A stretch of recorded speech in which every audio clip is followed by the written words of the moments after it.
ওই ইমাম সাহেব বান্ধে ফেলাবেন, একদম তেনামদার বান্ধে ফেলাবেন যে বেটা তুই ইমামি করবি, ইমামতি করবি, তো জামাতে ভোট চাওয়ার জন্য আসবে না। যদি আমরা না পারেন আমাদের নেতা কর্মীরা যারা আছেন তাদেরকে বলবেন, প্রয়োজন আমাকে বলবেন, কাজল ভাইকে বলবেন, আতর ভাইকে বলবেন, বান্ধা হাত তো বান্ধে বলে এসে দেবেন।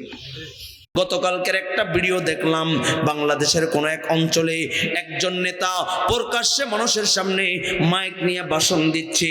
এদেশের উলামায়ে কেরাম যদি কোন দলের কথা বলে, এদেশের উলামায়ে কেরাম যদি ইসলামী রাজনীতির কথা বলে, এদেশের উলামায়ে কেরাম যদি কোরআন থেকে রাজনীতির কথা বলে, তাদেরকে ঘাড় ধাক্কা দিয়ে মসজিদ থেকে বের করে দিবা, ইমামতি থেকে বের করে দিবা, মাদ্রাসা থেকে বের করে দিবা।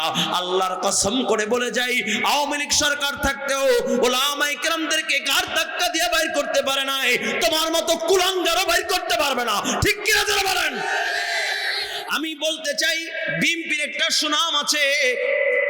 দেশনেত্রী বেগম খালেদা জিয়া সুন্দরভাবে দেশ পরিচালনা করে গিয়েছে। আমি বলতে চাই, বর্তমান ভারপ্রাপ্ত চেয়ারম্যান তারেক রহমানকেও বলতে চাই, আপনার দলের একটা সুনাম আছে, কিন্তু কিছু কিছু কুলাঙ্গারের বক্তব্যের মাধ্যমে আপনার দেশের সুনাম তলানিতে চলে যাচ্ছে। অনতিবিলম্বে তাদেরকে চিহ্নিত করে, যদি তাদেরকে চিহ্নিত করে দেশ থেকে মানুষ থেকে যদি আলাদা না করেন, তাদের থেকে যদি তাদের পোস্টগুলোকে কেটে না দেন, তাহলে অনতিবিলম্বে আওয়ামী লীগের যে দশা হয়েছে আপনার দলেরও সে দশা হবে। বেশি দিন সে দূরে নয়। ঠিক কিনা যারা বলেন? মিয়া চিন্তা করলেন, আমরা কি ভাড়া থাকি নাকি? এদেশে ভাড়াটি আসছি। আপনিও ট্যাক্স দেন, আমিও ট্যাক্স দিই, আপনিও কর দেন, আমিও কর দেই। আপনিও দেশের নাগরিক, আমিও দেশের নাগরিক। আপনার বাহিরে বেগমপাড়া আছে, আমার বাহিরে বেগমপাড়া নাই। আমি মরলেও এখানে, জীবিত থাকলেও এখানে, বাঁচলেও এখানে, মরলেও এখানে। ঠিক কিনা জোরে বলেন? আপনি আমাকে ঘাড় ধাক্কা দিবেন আর আমি সহ্য করে যাব, সেই দিন বকে গিয়ে সেই দিন ভুলে যান। আল্লাহর কসম করে বলি, উলামায়ে কেরাম মানবতার পক্ষে কথা বলে, দেশ মানবতার পক্ষে কথা বলে। উলামায়ে কেরামের কি ঘাড় ধাক্কা দেয়া বাইর করবা এমন কোন ক্ষমতা কারণ নাই। ঠিক কিনা?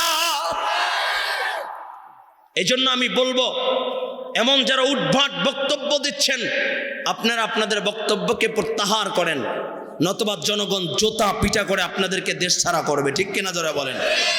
জনগণ জোতা পিটা করে আপনাদেরকে দেশ ছাড়া করবে। ঠিক কিনা যারা বলেন? আল্লাহ হেফাজত করেন, বলুন আমিন। আরো জোরে বলুন আমিন।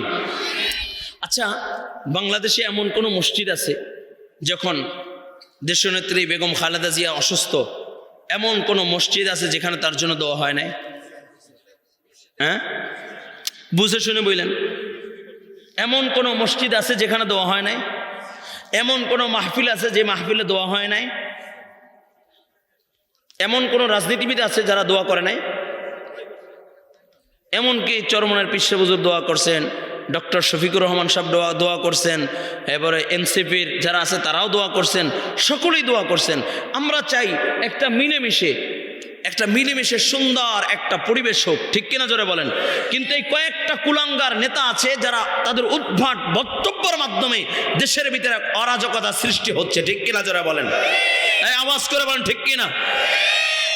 এই জন্য এই সমস্ত বক্তব্যগুলো প্রত্যাহার করা দরকার।